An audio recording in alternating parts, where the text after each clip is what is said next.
প্রিয় দর্শক, সবাইকে শুভেচ্ছা জানাচ্ছি Bangladesh research analysis and information network ব্রেনের পক্ষ থেকে।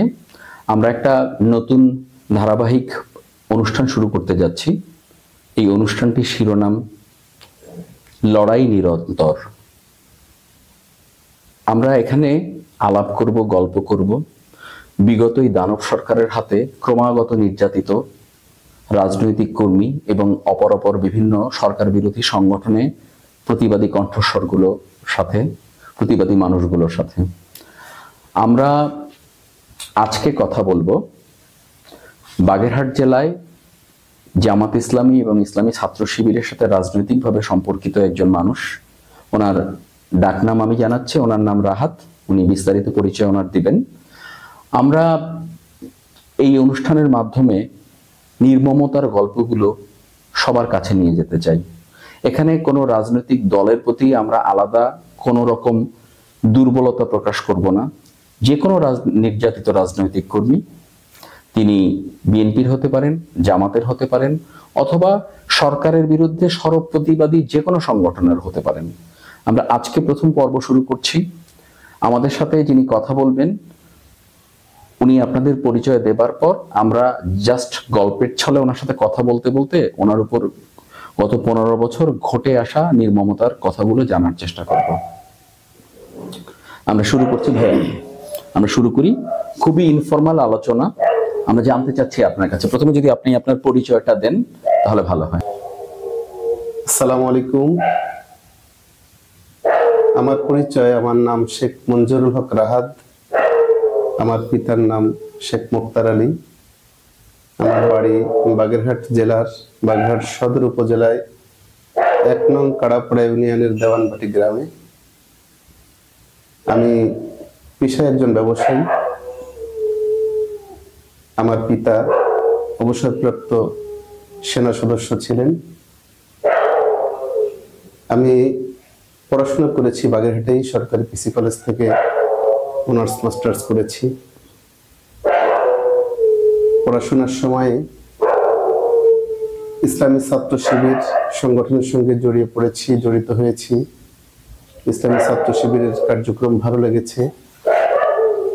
তখন থেকেই ছাত্র শিবিরের বিভিন্ন পর্যায়ে দায়িত্ব পালন করেছি।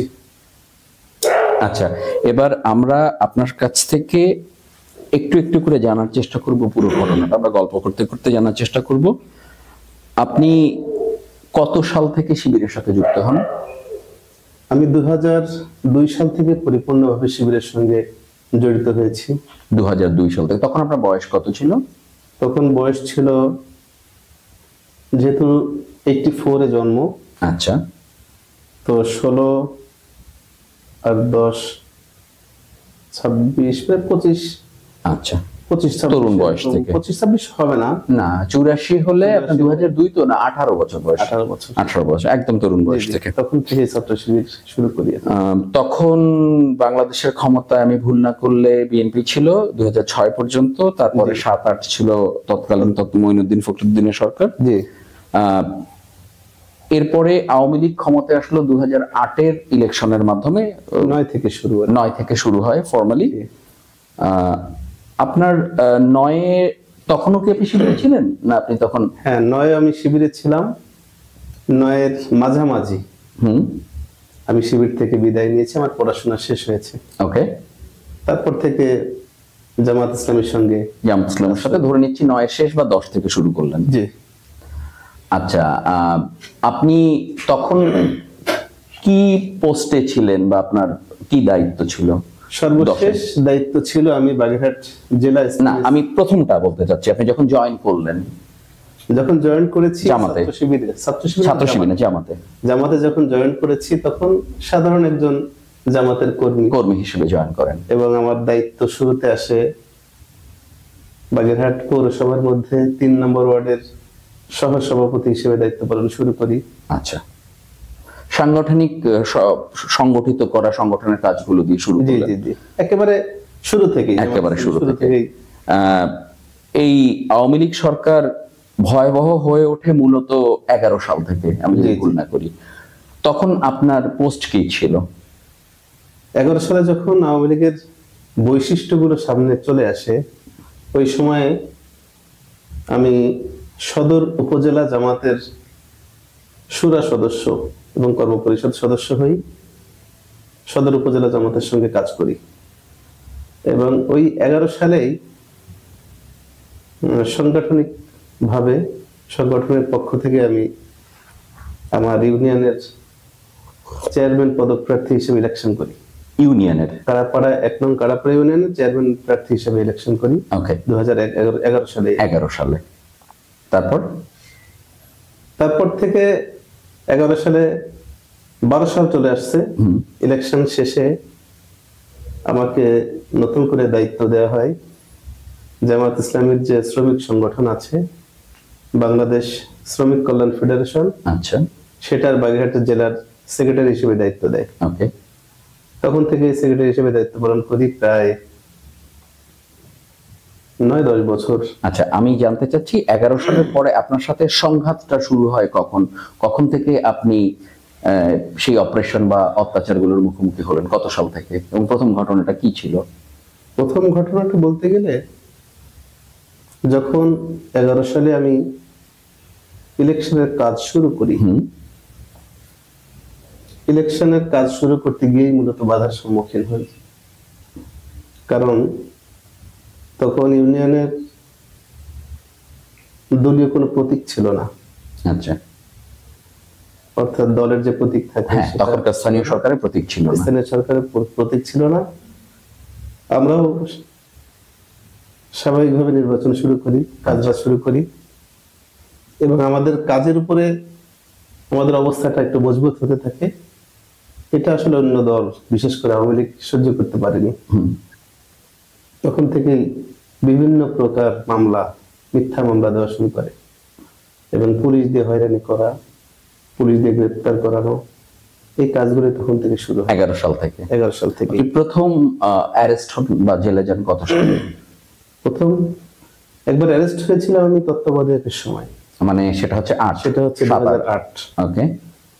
2008-এ যখন অ্যারেস্ট হই, তখন আমি রানিং ছাত্র শিবিরের সেক্রেটারি ছিলাম। আচ্ছা, কতদিন আপনাকে ভেতরে অন্তরীণ থাকতে হয়েছিল? 17 দিন। 17 দিন। এরপরে আর কোনো সমস্যা হয়নি?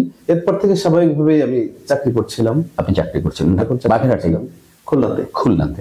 আচ্ছা, প্রতিদিন যাওয়া আসা করতাম। আচ্ছা, একটা কোম্পানির এজিএম হিসেবে দায়িত্ব পালন করতাম। আচ্ছা, একটা কোম্পানির এজিএম ছিলেন? জি। আর তারপর আপনি চাকরিরত অবস্থায় আমি ইলেকশনের কাজ শুরু করি।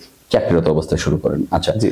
আপনার 11 সালে যখন আস্তে আস্তে আপনার দলকে জনপ্রিয় করে তুলছিলেন, এবং মূলত আওয়ামী লীগ বুঝতে পারছিল যে আপনি তাদের জন্য চ্যালেঞ্জ হয়ে উঠছেন, তখন আপনি কোনো শারীরিক হামলা, দলবদ্ধ হামলা, বাড়িঘরে হামলা, এরকম ওই সময় কি সম্মুখীন হয়েছেন, না এরকম ঘটনা আপনার উপর দিয়ে কখনো পরে হয়েছে? ইলেকশনের ওই পিরিয়ডেও হয়েছে। আচ্ছা। এবং ইলেকশনের পরবর্তী সময়েও। আচ্ছা। যখন ইলেকশনের কাজ শুরু করি, তখন তো পদে পদে আমাকে ডিস্টার্ব করা হয়েছে। আমি যেন ইলেকশন পারপাস মানুষের কাছে যেতে না পারি, সভা সমাবেশ না করতে পারি। হুমকি তো বোধহয় ক্রমাগত। আচ্ছা। এর মধ্যে আমার কাজ চলছিল। আচ্ছা। পরবর্তীতে অনেকবার হামলা করার চেষ্টা করেছে। আচ্ছা।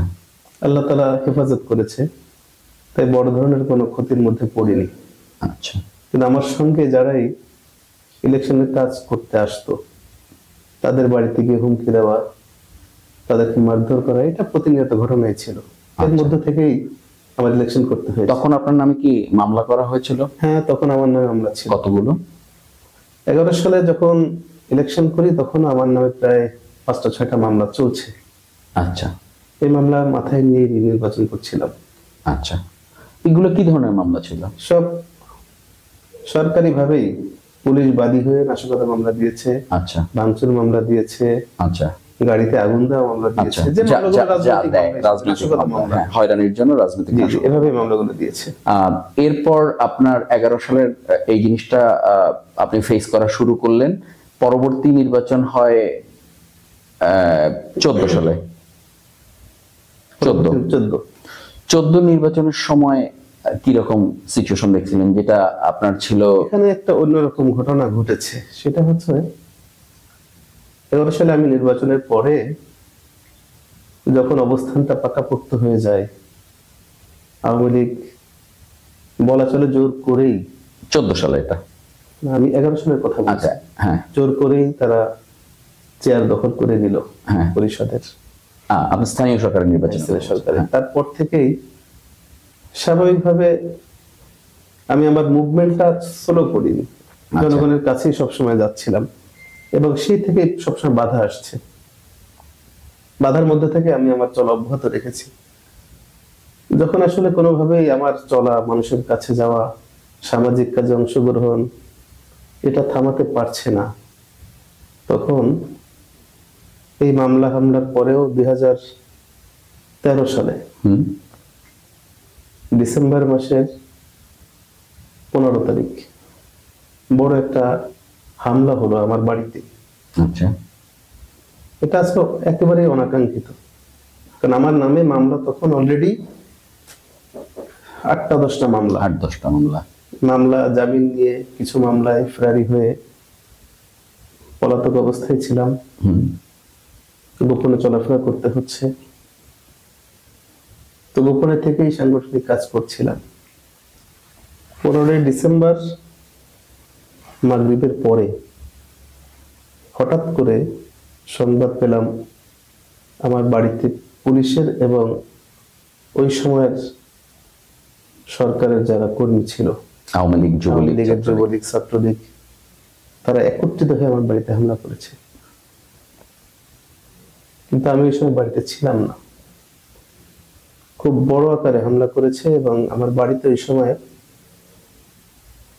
জামাতের কয়েকজন নেতারা সংবাদ দেখছিল, সন্ধ্যা 7টার সংবাদ। ওই সংবাদ দেখা অবস্থায় তাদেরকে গ্রেফতার করেছে আমার বাড়ি থেকে। আচ্ছা, গ্রেফতার করে তাদেরকে ওইখানেই পিটানো শুরু করেছে। আচ্ছা, পুলিশ এবং আওয়ামী লীগের লোকজন একসঙ্গে। আমাদের বর্তমান যে বাগেরহাট জেলা আমির মাওলানা রেজাউল করিম সাহেব, তিনিও ছিলেন ওই দিন। তাকেই হ্যান্ডকাপ পরিয়ে পিটাচ্ছিল পুলিশ। অপরাধ কি? কোনো অপরাধ নেই। জামাত ইসলাম করা হয়, জামাত ইসলামী করে, শুধু আওয়ামী লীগের বিরোধিতা করে। আমাদের গ্রেফতার করে নিয়ে গেল, আপনাকে গ্রেফতার করে নিয়ে যায়নি। গ্রেফতার করে যখন নিয়ে যায়, যখন তাদেরকে আহত করছিল পিটিয়ে, ঠিক সেই মুহূর্তে আশপাশের যত এলাকার মানুষ, মা বোনেরা, ভাইয়েরা, এলাকার প্রতিবেশী সবাই প্রতিবাদ করে। প্রতিবাদ করলে পুলিশ ওই প্রতিবাদের মুখে তাকে ছেড়ে দেয় হ্যান্ডকাপ পরা অবস্থায়। সবাইকে না, একজনকে। আচ্ছা।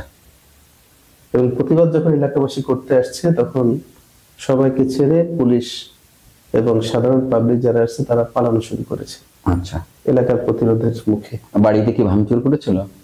যখন পালিয়ে সবাই চলে গেছে এবং কিছু প্রশাসনের ভাইয়েরা অবস্থান করছে আমার বাড়ির মধ্যেই। আচ্ছা, পালিয়েছে এবং এলাকাবাসী তাদেরকে ওই বাড়ির মধ্যেই অবরুদ্ধ করে রেখেছে। তখন বাগেরহাট জেলার প্রশাসনের সর্বস্তরের লোকজন এসে তাদেরকে উদ্ধার করার নামে তাদেরকে নিয়ে নির্বিচারে গুলি এবং বিভিন্ন প্রকার টিয়ার সেন্টার এইসব মেরে আমার বাড়ি ভাঙচুর করে। ওই সময় চরম ভাবে ভাঙচুর করে। বলতে গেলে আমার বাড়িতে তখন কোনো পুরুষ তো ছিলই না। ভাঙচুর মানে কি? ধরেন ফার্নিচার ভেঙে ফেলা, টেলিভিশন ভেঙে ফেলা, ক্রকারিজ ভেঙে ফেলা, কম্পিউটার, যা ছিল ভেতরে, যা ভাঙা সম্ভব সব ভেঙেছে। একটা চা খাওয়ার জন্য, পানি খাওয়ার জন্য একটা কাপও ছিল না, একটা কাপ গ্লাসও রাখেনি। সবচেয়ে আশ্চর্যজনক লেগেছে একটা বিষয়, তারা আমার বাড়ি ভেঙেছে, মালামাল লুট করেছে, ধ্বংস করেছে অনেক কিছু। এখন আমার বাড়িতে গর্ত হয়ে আছে পুলিশের গুলিতে সেই সময়। এবং আমার দুজন ভাই, এলাকারই প্রতিবেশী যারা আসছিল, তারা দুইজন গুলিবিদ্ধ হয়েছে। একজনের হাতে গুলি লেগেছে, একজনের ঠোঁটে গুলি লেগেছে। আমার কাছে যেটা আমার খুব রিয়াকশন আমার হয়েছে, যে আমি বাড়িতে ছিলাম না, এসেছে আমার বাড়িতেই আমাকে গ্রেফতার করার জন্য। আমার ফাদার বাড়িতে নেই, আমার ভাই নেই, আমার বোন এবং মা। তো পুলিশে এসে এই নির্যাতনটা চালিয়ে, পুলিশের সঙ্গে তো আওয়ামী লীগ, ছাত্রলীগ, যুবলীগ তারা আছে, পুলিশের রাইফেলের পিটানিতে আমার মায়ের হাতটা ভেঙে যায়, হাত ভেঙে যায়। ডান হাত ভেঙে যায়। এটা আমাকে খুব, মানে মহিলাদের উপর এভাবে মহিলাদের উপরে নির্যাতন, এটা আমাকে খুব বেদনা দিয়েছে। অবশ্যই খুব যে স্বাভাবিক। পলিটিক্যাল কারণে আমার সঙ্গে অনেক বৈরিতা থাকতে পারে, কিন্তু সেখানে আমার মা কি অপরাধ করেছে। আমার এখনো পর্যন্ত মাঝে মাঝে মনে হলে আমার আসলে খারাপ লাগে, খুবই স্বাভাবিক। যে আমার কারণে বা কোনো দোষ ছাড়াই তারপর আমার মাকে পিটিয়ে হত্যা সেটা ছিল 11 সালের পরে। 2011 সালের পরে 2013 সালের 15ই ডিসেম্বর। এরপরে বড় ধরনের কি প্রবলেম ফেস করলেন? এরপর থেকে তো ওই ঘটনার পর থেকে আমি বাগেরহাট থেকে বাইরে অবস্থান করছি প্রায় 1 বছর। ওকে। 1 বছর আমাকে বাগেরহাটে ঢুকতেই দেয়া হয়নি। আচ্ছা অর্থাৎ পেলে এমন একটা পরিস্থিতি, পেলে মেরে ফেলবে, আচ্ছা। ক্রস ফায়ার দিবে, এটা চরম খারাপ অবস্থা। আর আমার এলাকায় এই ঘটনার পরে কোনো পুরুষ থাকতে পারেনি, পুরুষ শূন্য হয়ে গেছে গ্রাম। এটা কোন এলাকাটা? কাড়াপাড়া? কাড়াপাড়া ইউনিয়নের পচাদিঘির পশ্চিম পাড় দেওয়ানবাটি গ্রাম। পচাদিঘি চিনি আমি। আচ্ছা, পচাদিঘির পশ্চিম পাড় দেওয়ানবাটি গ্রাম। আচ্ছা। এলাকাটা পুরুষ শূন্য থাকে কয়েক মাস। কোনো পুরুষ এলাকায় থাকতে পারে না।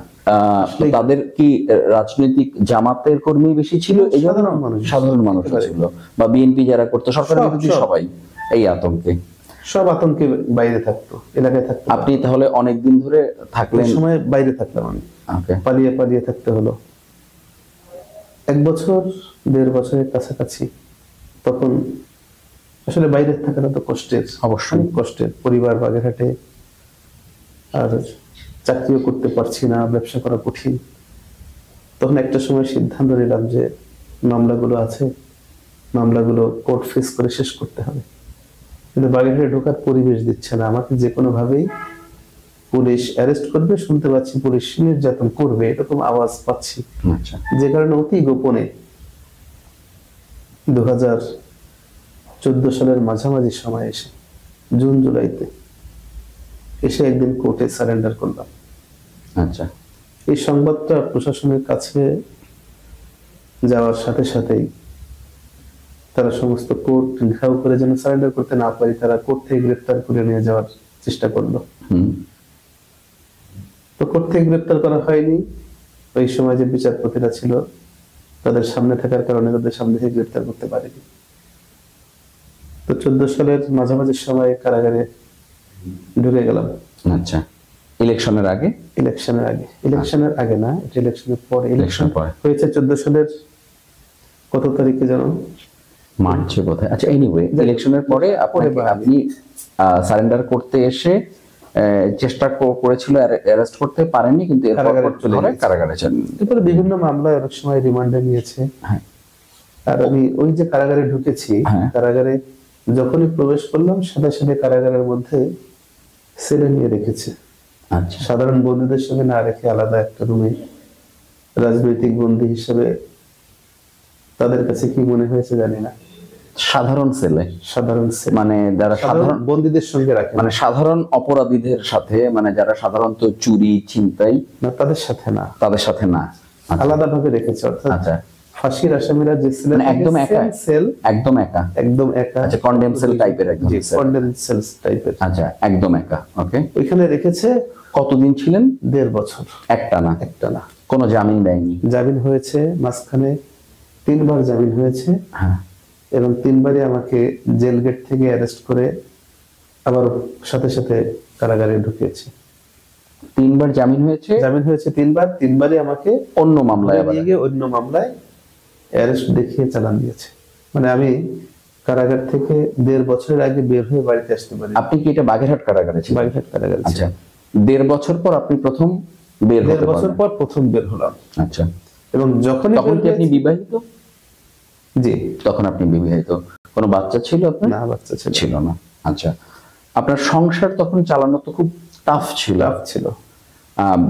এছাড়া মামলার জন্য খরচ আছে, কিছু লোককে লেগে থাকতে হয় মামলার পিছনে, এটা তো অসম্ভব বড় একটা অত্যাচার। তারপর বের হয়ে এসে কি আপনি একটু দল থেকে বিচ্ছিন্ন হলেন নিরাপত্তার জন্য, নাকি আপনি আপনার আগের সেই সাহস নিয়ে আমি রাজনৈতিক কাজে লেগে থাকি? আমি বের হওয়ার সঙ্গে সঙ্গে আবার রাজনৈতিক কাজে অংশগ্রহণ করি। আমার মনে পড়ে না আমি একদিনের জন্য দল থেকে ছুটি নেওয়া। এটা কেন? এটা কি দলের প্রতি ডেডিকেশন, না এটা একটা অন্যায় হচ্ছে, ক্রমাগত অপরাধ হচ্ছে, তাদের বিরুদ্ধে লড়াই করার মানসিকতা থেকে? কোনটা আপনার পেছনে? কারণ প্রথম কারণ, যে দলটা আমি করি, বাংলাদেশ জামায়াত ইসলামী, এই দলটাকে আমার কাছে, আমার জ্ঞানে, আমার শিক্ষায়, আমার মেধায় মনে হয়েছে এই দলটা হচ্ছে আদর্শিক দিক থেকে সব থেকে শ্রেষ্ঠ দল। আচ্ছা। আমার ছাত্র জীবন থেকে, ছাত্র শিবির করা থেকে শুরু করে যতদিন জামায়াত ইসলামী এবং শিবির করেছি, দলের পক্ষ থেকে কখনো নেগেটিভ কথা, নেগেটিভ পরামর্শ, কোরআন হাদিসের বাইরে কোনো কথা এটা আমি শুনিনি। আচ্ছা। অর্থাৎ কোরআনের বিধান অনুযায়ী যে পৃথিবীতে দিন কায়েম করা, ইসলাম প্রতিষ্ঠিত করা, ইসলাম প্রতিষ্ঠার জন্য প্রচেষ্টা করা, এটা একজন মুসলমানের জন্য ফরজ। এই জায়গা থেকে আমার মনে হয়েছে এই দলের কার্যক্রমটা একেবারে ফরজের দায়িত্বটা পালন করছে। এছাড়াও যে বারবার গ্রেপ্তার হওয়া বা আবার অত্যাচারিত হওয়ার হুমকি ছিল, আপনার কি মনে হচ্ছিল যে আপনি একজন মজলুম হিসেবে আপনি একটা অন্যায়ের বিরুদ্ধে লড়াই করছিলেন? মানে ওই অংশটা কি আপনাকে? অবশ্যই বারবার মনে হয়েছে আমার কাছে, এটা বারবার মনে হয়েছে। আচ্ছা। যে আমার অবস্থানটা একেবারেই অন্যায়ের বিরুদ্ধে, যারা অন্যায় করছে, আমার কথা বলা, আমার চলা, আমার ভূমিকা সব তাদের বিরুদ্ধে। সুতরাং আমি যদি এই জেল, জুলুম, মামলা, হামলা এগুলোর ভয়ে ভীত হয়ে বসে থাকি, তাহলে সেই অন্যায়ের বিরুদ্ধে কথা বলাটার জায়গাটা থাকবে না। আর আমি নিজে কাপুরুষতা বলতে পারেন, ভীরুতা বলতে পারেন, এর পরিচয় দিতে রাজি না। কারণ একেবারে অন্যায়ের বিরুদ্ধে লড়াই শেষ পর্যন্ত করে যাব, এই প্রত্যয়টা আমার মধ্যে ছিল। মানে কখনো মনে হতো না যে না ছেড়ে দিব, আর ছেড়ে দিব, কখনোই আমার কাছে মনে হয়নি। আচ্ছা। মানে যাই হোক আমি এখানে থাকবো, কারণ এই জায়গাটা সঠিক মনে হয়েছে। আমার কাছে একটু ফেক মনে হয়নি, যে কারণে কোনো কিছুর বিনিময়েও এখান থেকে সরে যাওয়ার চিন্তা একবারের জন্য আসেনি। তারপর এরপরে আপনি আবার রাজনীতিতে সংযুক্ত হলেন, পুরোদমে কাজ করতে থাকলেন আর সংগঠনের জন্য, এবং সরকারের বিরুদ্ধে অবস্থান নিচ্ছিলেন। তার মানে আপনি বেরিয়ে আসেন হচ্ছে 15 সালের শুরুর দিকে? না, 16 সালের শেষে। 16 সালের শেষের দিকে, 14 পরে আপনি 1.5 বছর পরে 16 সালের শেষের দিকে আপনি বেরিয়ে আসেন। এর পরের দিনগুলো কেমন গেল? আমি বের হওয়ার পরপরই আবারও সংগঠনের কাজে লেগে যাই। তখন আপনার নামে কি মামলা চলছিল? মামলা চলছিল তখন। মামলা কতগুলো ছিল তখন? মামলা চলছে 16-17টি। 16-17টি মানে আপনার প্রতি মাসে অসংখ্যবার কোর্টে হাজিরা দেওয়া লাগতো। এগুলো কি বাগেরহাটে না খুলনায়? সব বাগেরহাটে। সব মামলাই বাগেরহাটে। সব মামলায় সবই প্রশাসনবাদী হয়ে? জি, সব। আওয়ামী লীগ থেকে কোনো মামলা দেওয়া হয় না? সব প্রশাসনবাদী। আওয়ামী লীগ সব সাক্ষী। আচ্ছা, আওয়ামী লীগ সব সাক্ষী, প্রশাসনবাদী হয়ে। আশ্চর্যের ব্যাপার হলো, আমি 16 সালে বের হলাম। বের হয়ে আমি আবার আমার সংগঠনের কার্যক্রমে অংশগ্রহণ করলাম, অন্যায়ের বিরুদ্ধে, সরকারের বিরুদ্ধে কথা বললাম। কথা তো বলতেই হবে অন্যায়ের বিরুদ্ধে। 16 সাল, 17 সালে গ্রেপ্তার হলাম, আবার 17 সালে গ্রেপ্তার হলাম। 17 সালে কতদিন ছিলেন? 17 সালে গ্রেপ্তার হয়ে প্রায় 3 মাস ছিলেন এরকম। তারপর জামিন পেলেন 3-4 মাস পরে। আবার জামিন যখনই পেয়েছি, কয়েকটা বিষয় যে আমি যেবারই জামিন পেয়ে, কখনোই আমি কারাগার থেকে বাড়ি আসতে, জেলগেট থেকে আবার জেলগেট থেকে আমাকে প্রতিবারই গ্রেপ্তার করেছে। প্রতিবারই এই ঘটনা? গ্রেপ্তার করে বিভিন্ন ভয়ভীতি দেখানো, আর দল করা যাবে না, দলের কাছে অংশগ্রহণ করা যাবে না, বাগেরহাটে থাকা যাবে না। লাইফ থ্রেটও দিচ্ছিল? লাইফ থ্রেটও দিচ্ছিল। আচ্ছা। অনেক লোক গুম হয়ে যাচ্ছে, আপনি গুমের ভয় দেখাচ্ছিল। এবার রিমান্ডে নিয়েও অনেক চোখ বেঁধে অনেক রকম কথা বলা। তার মানে 17তে, 16 শেষের দিকে আপনি ছাড়া পেলেন, 17তে আবার অ্যারেস্ট হলেন, বের হলাম। আপনি বের হলেন আবার 18 না, 17তে আপনি বের হলেন, জেলগেট থেকে আবার ধরলো, এরকম কয়েকবার হওয়ার পর আপনি প্রায় 4 মাস পরে ছাড়া পেলেন। তারপরে 18তে আবার অ্যারেস্ট হলেন, আবার ওই একই জিনিস চললো, জেলগেট থেকে আবার ছাড়া। 18তে গ্রেপ্তার হলাম, তখন জাতীয় নির্বাচনের প্রায় 7-8 মাস আগে গ্রেপ্তার করে একেবারে অন্যায়ভাবে আমাকে 72 ঘন্টার মতো আটকিয়ে রাখলো এবং গ্রেপ্তারের পরে অস্বীকার করা শুরু করলো। আচ্ছা, যেটাকে আমরা গুম বলতে পারেন। মানে যেটা অ্যারেস্ট করার পর দেখালো না, প্রোডিউস করেনি, কোর্ট প্রোডিউস করেনি। গ্রেপ্তার করেছে মোরেলগঞ্জ থেকে। আমার সঙ্গে লোকজন ছিল, আমাকে স্বাভাবিকভাবে গ্রেপ্তার করে নিয়ে আসছে মোরেলগঞ্জ থানায়, নিয়ে লাইট বন্ধ করে অস্বীকার করলো, গ্রেপ্তার করেনি। ওইখান থেকে বাগেরহাট থেকে একটা টিম গিয়ে তারা চোখ টোক বেঁধে হেলমেট পরিয়ে আমাকে নিয়ে আসছে, পরিবারের কাছে স্বীকার করছে না। দুদিন পর কোথা থেকে কি অস্ত্র দিয়ে আমাকে আবার কোর্টে চালান দিয়ে দিল, অস্ত্র মামলা দিল। মানে মজার ব্যাপার, আমাকে যারা গ্রেপ্তার করেছে তারা আমার বাড়িতে অস্ত্র উদ্ধারের জন্য গিয়েছে।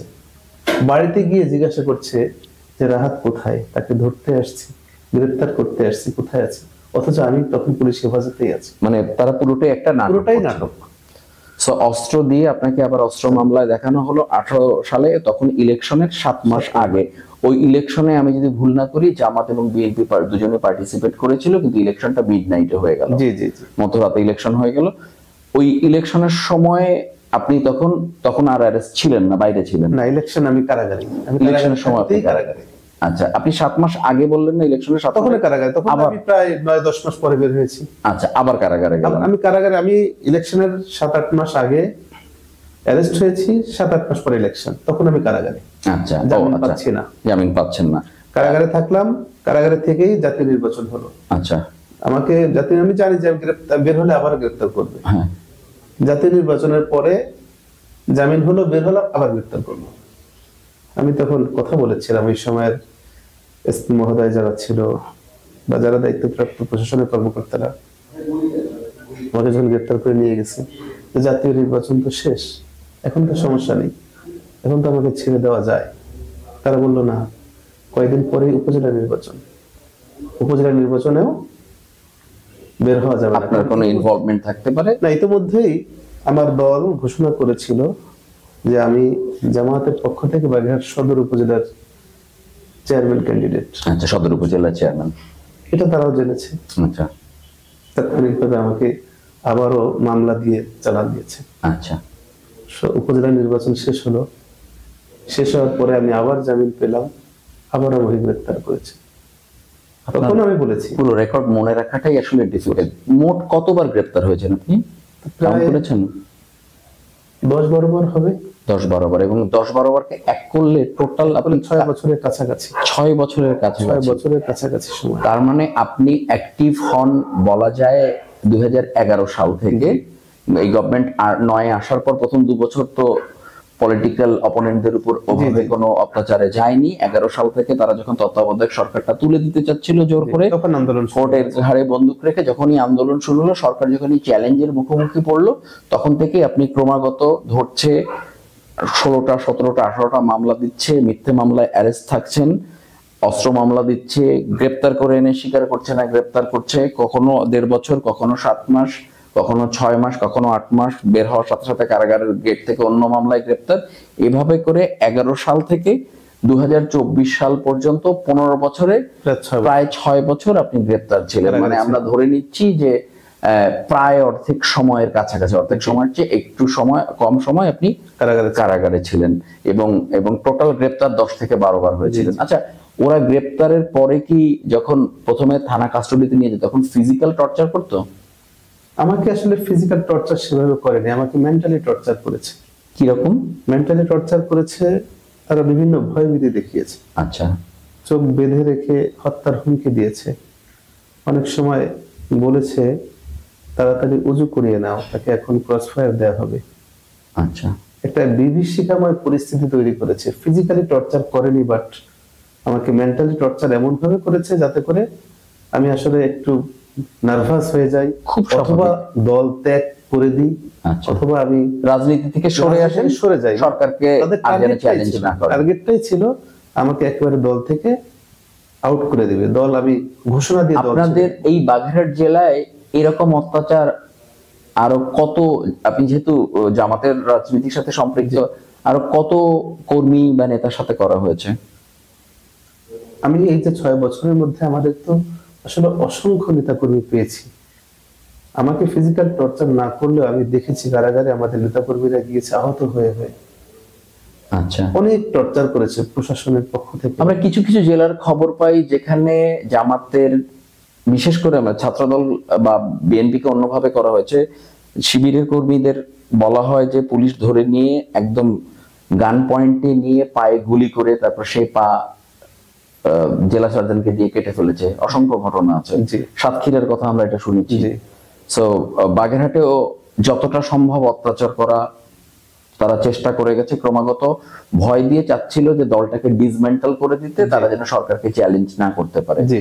আপনি এই টাইমটায় অর্থনৈতিক ভাবে কি কতটা ক্ষতিগ্রস্ত হয়েছেন? চরম ভাবে। আসলে যখন ওইটা সময় একটা সময় চাকরি করতাম, চাকরির শেষ হয়ে গেল মামলা হামলায়। আর আসলে মামলা পরিচালনার জন্য যে ব্যাপক অর্থের প্রয়োজন, নিজে সংগঠন করি, দল করি, দলের পক্ষ থেকে এটা বিয়ার করে, যে কারণে মামলা পরিচালনার জন্য আসলে খুব পেশানি লাগেনি। কিন্তু পরিবার চালাতে গেলে কষ্ট হয়েছে, অনেক কষ্ট করে চলতে হয়েছে।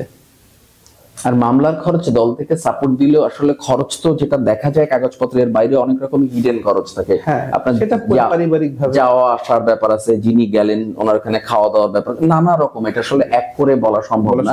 শুধু কাগজে পত্রে যে বলা হয়, বা একজন রোগীর যদি চিকিৎসা করা হয়, চিকিৎসার বিল দিতে বললে ওষুধের ডাক্তার আর টেস্টের বিলই কিন্তু আসলে ট্রিটমেন্টের পুরো বিল না, সাথে অনেক কিছু জড়িত থাকে। সো সংগঠনের এক ধরনের সমর্থন পেয়েছেন, কিন্তু তারপরে পারিবারিক অর্থনৈতিক চাপ গেছে। একটা মোটা দাগে একটা কথাই বলতে হয়, অনেক কষ্টের দিনগুলো কেটেছে, অনেক কষ্টের দিনগুলো কেটেছে। এমনি পরিবারে স্ত্রী বা ভাই বোনদের সাথে তো দীর্ঘদিন দেখা হতো না, ওই পারিবারিক ভাবেও হয়তো দূরত্ব তৈরি হয়েছে সবার সাথে। না, সবার সঙ্গে দূরত্ব না, সাক্ষাৎ ছিল, কথাবার্তা হতো, সাক্ষাতে যেত কারাগারে, আচ্ছা, অথবা কোর্টে যখন হাজিরা দিতে আসতাম তাদের সঙ্গে দেখা হতো। মানসিক দূরত্বটা খুব বেশি তৈরি হয়নি। আপনি শেষ গ্রেপ্তার হন কত সালে? শেষ গ্রেপ্তার হয়েছে 2023 সালের একেবারে শুরুতে। 23-এর একেবারে শুরুতে, মানে আমাদের লাস্ট ইলেকশন ছিল 24-এর জানুয়ারিতে, মানে 23-এর একদম শেষে, বা 24-এ আমাদের শেষ ইলেকশনটা ছিল। হ্যাঁ, 24-এর। হ্যাঁ, এই যে ডামি ইলেকশন যেটা হলো 23-এর শুরুতে। এবার কতদিন ছিলেন? এবার ছিলাম 21 মাস। 21 মাস, মানে আপনি ছাড়া পেয়েছেন কবে? জুলাই বিপ্লবে যখন স্বাধীন হলো দেশ স্বাধীন হওয়ার পরে ছাড়া পেয়েছি পরের দিন, 6 তারিখে। মানে এটা একটা আশ্চর্যজনক ম্যাটার। আমি কারাগারে ঢুকলাম 23 সালে, হঠাৎ করে আমাকে আবারও অস্ত্র মামলায় চালান দিল গ্রেপ্তারের পর। কারণ স্বাভাবিক মামলাগুলো দিলে 1 মাস 15 দিন 2 মাসে জামিন হয়ে যায়। আমাকে আসলে সবসময় চেষ্টা করেছে, আমি দেখেছি বাগেরহাটের প্রশাসন থেকে কাদের ইঙ্গিতে, এটা তো স্পষ্ট না, স্পষ্টই এমন মামলাগুলো দেয়া হয় যাতে করে খুব তাড়াতাড়ি জামিন না পাওয়া যায়, ওইভাবে সাজানো হয়। ওইভাবে অস্ত্র মামলাটা দেওয়া মানে একটা মানুষ 6 মাসের আগে জামিন, তদন্ত রিপোর্ট গুলো প্রডিউস করা হয়। হ্যাঁ, অস্ত্র মামলা 6 মাসের মধ্যে। আবারও আমাকে 23 সালে গ্রেপ্তার করে অস্ত্র মামলা দেওয়া হলো। কারাগারে থাকা অবস্থায় সংবাদ পেলাম আমাকে বাগেরহাট 2 আসনের প্রার্থী করেছে দল। আচ্ছা, নমিনি করে। 2 কি সদর কোচুয়ার। আচ্ছা, সেভাবেই বাইরে পোস্টারিং হয়েছে, দল প্রচার প্রচারণা করছে। আমি তো গ্রেপ্তার, আমি তো কারাগারে। ইলেকশনের আগে, জাতীয় নির্বাচনের আগে আমার জামিন হলো হাইকোর্টে। আচ্ছা, হাইকোর্টে জামিন হলে আমি বেরোনোর প্রস্তুতিতে স্বাভাবিকভাবেই দিব। ইলেকশন আগে বেরোবো, হয়তো নির্বাচন করা লাগতেও পারে যদি দল করে। ঠিক সেই মুহূর্তে হাইকোর্টের জামিনটা অ্যাপিলেট ডিভিশনে স্টে করে দিল। আচ্ছা, চেম্বার জজ আদালত। আমার জামিনটা স্টে হয়ে গেল।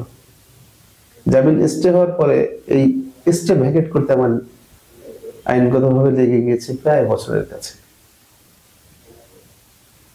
তার মানে আপনি আলটিমেটলি বের হয়ে আসলেন হচ্ছে মুক্ত দেশে।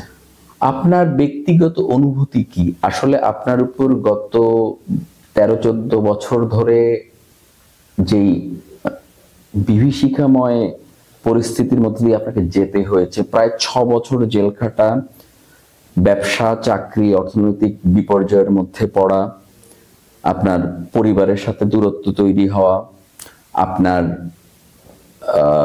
জীবন থেকে 6টা বছর হারিয়ে যাওয়া, সবচেয়ে বড় কথা, মানসিকভাবে অত্যাচার করা, ক্রস ফায়ার দেওয়ার কথা, কালো কাপড় বেঁধে রাখা, গুম করার ভয় দেখানো, এই যে নৃশংসতাটা যে দলটা করলো প্রশাসনকে ব্যবহার করে, আপনি কি মনে করেন এই যে প্রায় 2000 লোক শহীদ হয়ে দেশটাকে মুক্ত করার পর ওই দলের যারা সমর্থক ছিলেন তারা কি এখনো সমর্থক আছেন, নাকি তাদের মধ্যে রিপেন্ডেন্সি, অনুতাপ, অনুশোচনা তৈরি হয়েছে, নাকি তারা একইভাবেই চিন্তা করেন যে না, ওই আওয়ামী লীগ যা করেছিল ঠিকই করেছিল এবং এইভাবে ক্ষমতা থাকাটা তাদের জন্য বৈধ ছিল, জাস্টিফাইড ছিল? জি, আমি 6 তারিখ মুক্ত হওয়ার পরে বিশেষ করে বাগেরহাটের বিভিন্ন এলাকায় যাওয়ার সুযোগ হয়েছে, মানুষের সঙ্গে কথা বলার সুযোগ হয়েছে।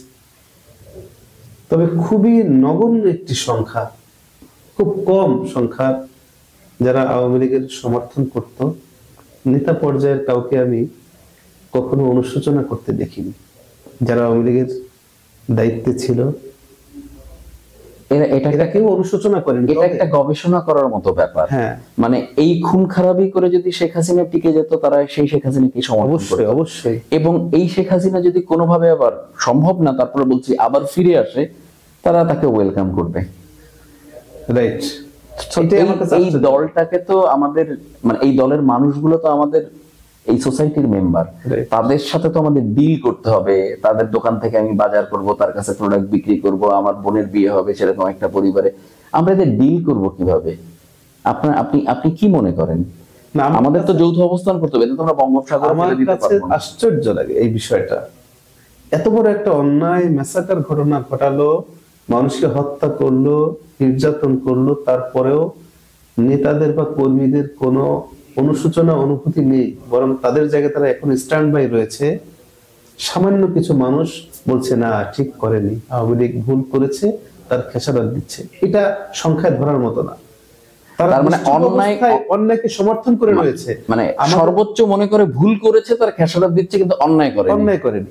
ভুল করেছে, খেসারত দিচ্ছে, অন্যায় করেনি। কি অদ্ভুত! তাদের সঙ্গে মেশাটা তো, মানে তাদের পলিসিতে বা ট্রিক্সে ভুল হয়েছে, ট্যাকটিক্যালি তারা ভুল করেছে। তবে যদি স্ট্যান্ড বাই হতো তারা, আমার কাছে মনে হয় যেন যতটা চড়াও হয়েছে আমাদের উপরে, বাংলাদেশের অপোজিশন মানুষের উপরে, সেটা অনেক মাত্রায় বেড়ে যেত। যারা জুলাই বিপ্লবে এখন হিরো হয়ে গিয়েছে, আর যদি তারা বিজয়ী না হতে পারতো, তাদের পিষে ফেলা হতো বাংলাদেশে থাকার কোনো। আমরা যতটুকু জানি বাইরে থেকে, যে জামাতের উপর সবচেয়ে বেশি অপারেশন চালানো হয়েছে, টর্চার করা হয়েছে 14 সাল পর্যন্ত, সবচেয়ে বেশি। এরপরে জামাত ছিল, কিন্তু তখন আবার বিএনপির উপর নতুন করে শুরু হচ্ছিল। কিন্তু আপনার উপর দেখলাম যে পুরো টাইম ফ্রেমটাই আপনি একটা চরম ক্রাইসিসের মধ্যে দিয়ে, চরম নির্যাতনের মধ্যে দিয়ে গিয়েছেন। সো আমি আশা করি যে যা ঘটে গেছে সেটা তো জীবনে সেই দিনগুলো আপনি ফেরত পাবেন না, কিন্তু এই যে মানুষগুলো আপনাকে এই যুদ্ধের সময় সাহায্য করেছে, তাদের প্রতি অবশ্যই আপনার এক ধরনের কৃতজ্ঞতা আছে, আপনার দলের প্রতি কৃতজ্ঞতা আছে, বাংলাদেশের মানুষের প্রতি আপনার দায়িত্ববোধ ছিল, দেশের প্রতি ভালোবাসা ছিল। আমরা আমাদের পক্ষ থেকে আপনাকে কৃতজ্ঞতা জানাচ্ছি। আপনারা এই মানুষগুলো আসলে ছিলেন বলেই এই জুলাই আগস্টের রাস্তায় আমরা হেঁটে যেতে পেরেছিলাম। আমরা বিশ্বাস করি, ব্যক্তিগতভাবে আমি অসম্ভবভাবে বিশ্বাস করি, এই নিরন্তর লড়াই যারা করেছেন, যারা মাটি কামড়ে পড়েছিলেন, হার না মানা জিত যাদের ছিলেন, শির দ্বারা খাড়া করে যারা লড়াই করেছেন, এই মানুষগুলোর অবদান বাংলাদেশ মনে রাখবে। আপনাদের জাতির পক্ষ থেকে আমরা কৃতজ্ঞতা জানাই, ধন্যবাদ জানাই এরকম একটি স্যাক্রিফাইসের জন্য। আমরা আশা করি আপনারা একটা চমৎকার, সুন্দর, মানবিক বাংলাদেশ গড়ার জন্য আপনার রাজনৈতিক অবস্থান থেকে, ব্যক্তি অবস্থান থেকে দেশের পক্ষে সবসময় থাকবেন, এবং পরবর্তীতে বাংলাদেশ কোনো সংকটে পড়লে আবার এগিয়ে আসবেন। জি, ইনশাআল্লাহ। আপনাকে ধন্যবাদ আজকে সময় দেওয়ার জন্য। আপনাকে অনেক ধন্যবাদ।